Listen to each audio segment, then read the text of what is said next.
Everyone, একটা বৃষ্টির দিনে সারাদিন কি খেলাম আজকের ভিডিওতে সেটাই তোমাদের সাথে শেয়ার করব। খুবই সাধারণ ঘরোয়া খাবার দাবার খাচ্ছি আজকে। তো সকালেই মা একটু পেঁয়াজ লঙ্কা দিয়ে গোলা রুটি বানিয়ে দিয়েছিল, আর সাথে আমি একটু স্যালাড আর সস নিয়েছি।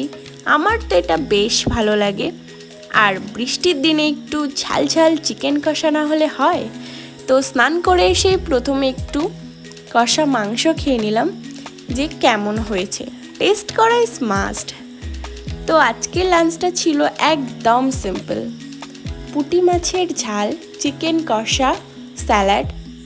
আর আমার তো এরকম ফুলফিলিং লাঞ্চ খেতে ভীষণই ভালো লাগে। তো লাঞ্চটা করে উঠেই একটু পরে মা আম কেটে দিয়েছিল, তো সেটাই খেলাম। আর রাতের জন্য ডিনারে হয়েছে লুচি আর আলু কষা। তো ভিডিওটা ভালো লাগলে আর আরও এরকম ভিডিও দেখতে আমার চ্যানেলটাকে সাবস্ক্রাইব করে দিও। So that was it for today. Tata.